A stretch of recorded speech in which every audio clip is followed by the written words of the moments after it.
Alright guys, so let's review how to run a t-test in JASP.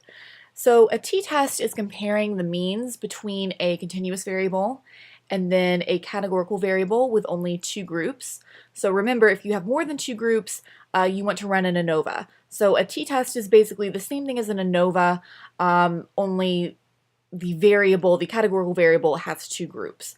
And so we're going to be using WiredBSS data, and let's try to test if men or women get more hours of sleep per night. So what we want to do is let's go over here to t-tests. Now, which one do you use? So we're going to be using an independent samples t-test because we know that in WiredBSS, each of these participants, they're different and they were all measured at once. It's not the same participant being measured at like a pre-time period and a post-time period. It's everyone is an individual. Now, if you wanted to measure, say, the same participant that was tested at one time and then another, you would use paired samples.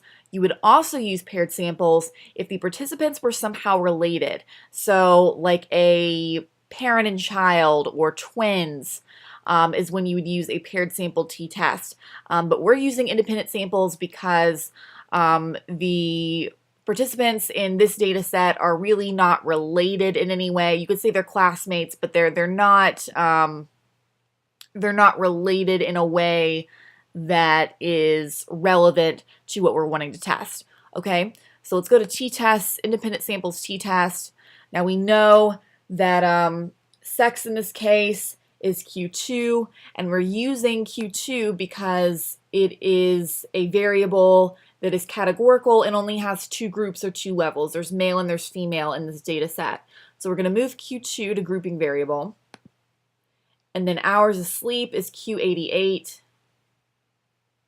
So we're going to put Q88 in the dependent variables box.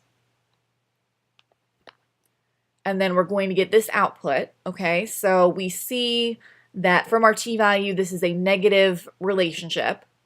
And it is significant because our p-value was less than 0.05.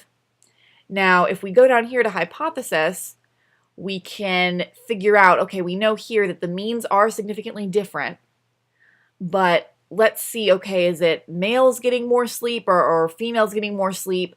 So we know in this particular data set that 1 corresponds to female and 2 corresponds to male.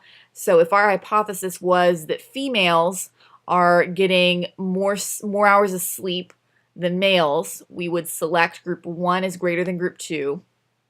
And we see that the p-value is 1, so that is not supported.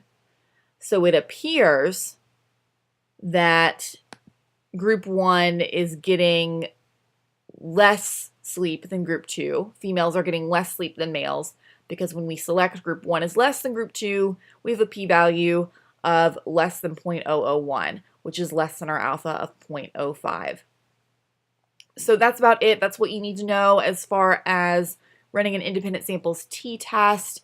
Thank you all for watching, and I will see you in the next video.